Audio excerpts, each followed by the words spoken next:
Praise the Lord. आप सबको जय मसीह की। हम प्रभु का धन्यवाद करते हैं कि खुदाबंद ने हमें फिर जो समय दिया है कि हम एक दूसरे के लिए प्रार्थना कर सकें, तो उसकी बड़ी दया के लिए धन्यवाद करते हैं।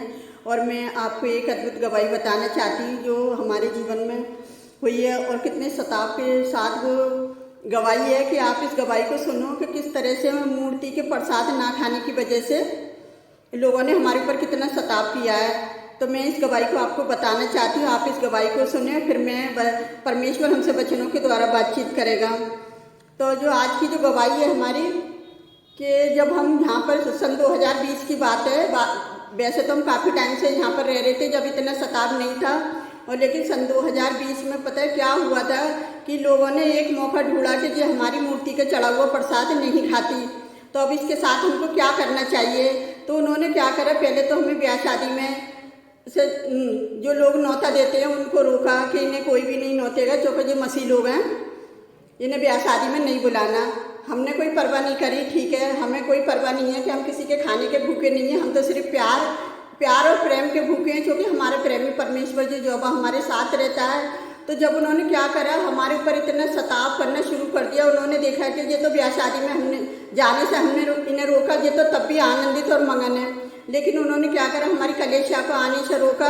फिर भी हम आनंदित और मगन रहे कि कोई बात नहीं है, परमेश्वर की जैसी इच्छा हो, क्योंकि परमेश्वर की इच्छा क्या है, किसी की इच्छा नहीं होती।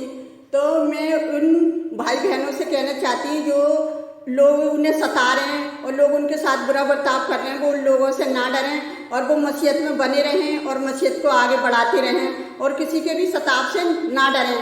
तो हम भी किसी के सताने से नहीं डरते, क्योंकि हमें परमेश्वर ने डर का आत्मा नहीं, हमें सामर्थ्य का आत्मा दिया है। और हम मनुष्यों पर निर्भर नहीं है, हम परमेश्वर पर निर्भर हैं, और इसलिए हम परमेश्वर की रात और दिन आराधना करते हैं और एक दूसरे के लिए प्रार्थना करते हैं, क्योंकि हमारे परमेश्वर ने हमें यही सिखाया है। तो आइए हम आज का जो वचन पढ़ेंगे, आज इस अद्भुत गवाही के लिए भी मैं परमेश्वर का धन्यवाद करती हूँ कि प्रभु ने मेरे परिवार को और मुझे सुरक्षित रखा है और अपने वचनों में बनाए रखा है। उस बड़ी आशीष के लिए भी परमेश्वर का धन्यवाद करते हैं।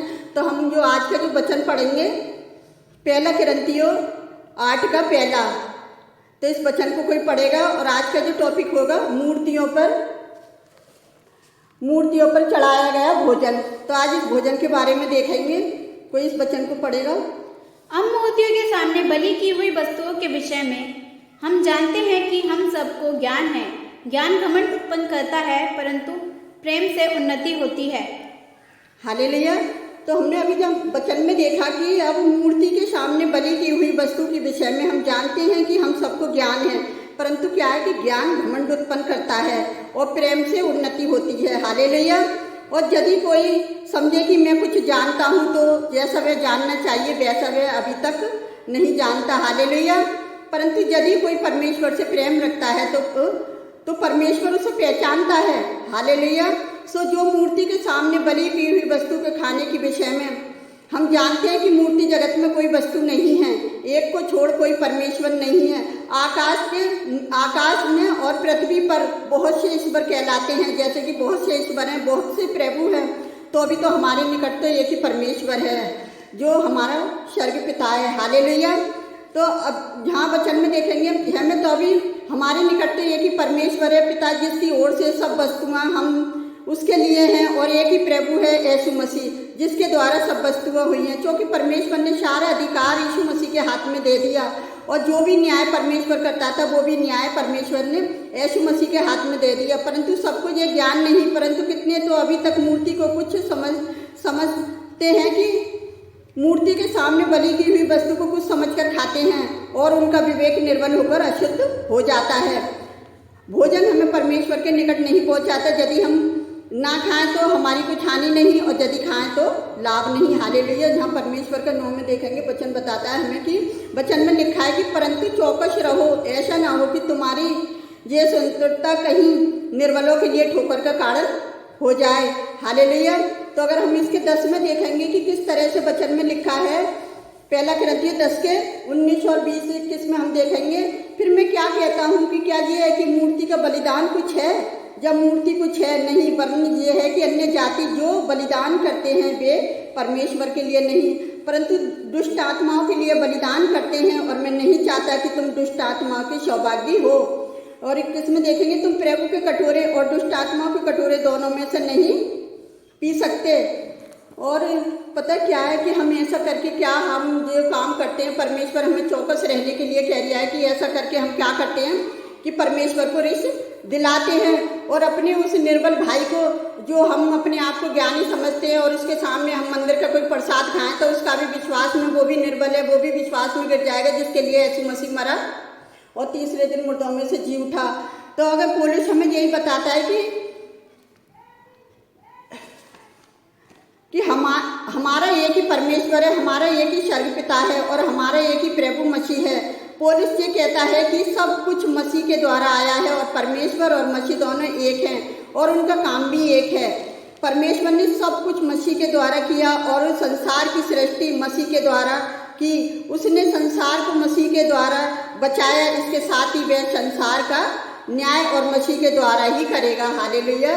तो हम परमेश्वर का धन्यवाद करते हैं मेरे प्यारे बहन भाइयों की, कि अगर हम यूहन्ना की आयत में अगर 5:22 में पढ़ेंगे और यूहन्ना 3:17 में पढ़ेंगे तो वचन और 10:30 में, क्योंकि मैं और पिता एक ही हैं। तो वो परमेश्वर महान है, वो राजाओं का राजा है, वो प्रभुओं का प्रभु है। हमारे लिए जब हम मूर्ति को, कुछ है ही नहीं है संसार में, लकड़ी और ये मिट्टी की मूर्ति क्या है, सब कुछ परमेश्वर के द्वारा बनाया गया है।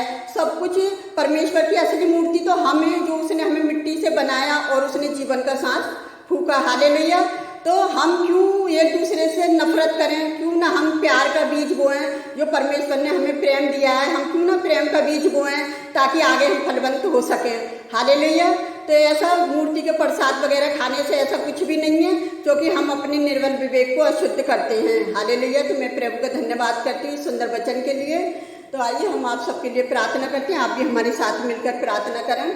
Hallelujah, hallelujah. धन्यवाद, धन्यवाद राजाओं के राजा, प्रभुओं के प्रभु, आपका धन्यवाद करती हूँ सुंदर समय के लिए, सुंदर दिन के लिए पिता, कि हमारा एक ही स्वर्ग पिता है पिता, हमें चौकस रहने के लिए पिता हमारी अगुवाई करता है और हमारा न्याय करता हमारा यहोवा परमेश्वर है। तो मूर्ति कुछ भी नहीं है जगत में, और मूर्ति के प्रसाद खाने से कोई हानि नहीं है किसी को। तो पिता अपने आप में चौकस रहने के लिए पिता, कि हम दुष्ट आत्मा की सहभागी ना हों पिता, हम दुष्ट आत्मा और प्रभु की मेज दोनों से नहीं खा सकते। तो पिता जो मेज आपने हमें दी है यीशु मसीह के द्वारा पिताजी, वो मेज को हमारे लिए हमेशा स्थिर रहे प्यारे पिता, के हम यीशु मसीह में सदा बने रहें और यीशु मसीह हमें बना रहे प्यारे जो वो परमेश्वर, कि आपकी स्तुति आपकी तारीफ हो। जितने लोग प्यारे जो वो परमेश्वर आपके डर और भय में चलते हैं और ऐसे कामों से रुके हुए हैं, तो पिता आप उनकी सहायता और उनकी मदद करें, क्योंकि ज़्यादा से ज़्यादा लोगों में प्रचार कर सके पिता। मैं सारे मसीह भाई बहनों को आपके हाथ में देती हूँ, सारी कलेसियाओं को आपके हाथ में देती हूँ, जो एकजुट होकर एक दूसरे के लिए प्रार्थना करते हैं और इस विपत्ति से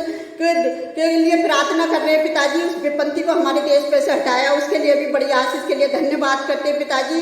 और आगे भी आप सबकी प्रार्थना का जवाब देना मेरे जवाब परमेश्वर, क्योंकि हमें भरोसा है पिताजी का हमारा जो सच्चा खुदावन है, जो हमेशा हमारी प्रार्थनाओं का जवाब देता है। जब सब मिलकर प्रार्थना करते हैं तो बड़े बड़े बंधन टूट जाते हैं, बड़ी बड़ी बीमारियां दूर हो जाती हैं। तो पिता मैं उन सब लोगों के लिए प्रार्थना करती हूँ जो घरों में बीमार है पिता, जो बड़े बुजुर्गों के लिए पिता आप उन्हें छुए चंगाई दें, उनके बच्चों की पढ़ाई के लिए पिता, जो हमने बच्चों के स्कूल खुलने के लिए प्रार्थना करी पिताजी, बड़ी खुशी है बच्चों को पिता कि आपने उनकी प्रार्थनाओं का जवाब दिया है कि स्कूल खुलने जा रहे हैं पिताजी। और हमारी दिल्ली पिताजी, पूरा देश अपनी पटरी पर आने वाला है प्यारे जो परमेश्वर जी। हमें विश्वास है कि हमारे पूरे देश के लिए प्रार्थना करना व्यर्थ नहीं, एक आशीष बन जाए मेरे पिता परमेश्वर। और सारी विपत्ति महामारियों से हमारे देश को हमेशा बच्चा संभाल कर रखना, और जितने भी देशवासी हैं जो अपने अपने देश के लिए प्रार्थना करते हैं, आप उनकी भी प्रार्थनाओं को सुनना और कबूल करना पिता।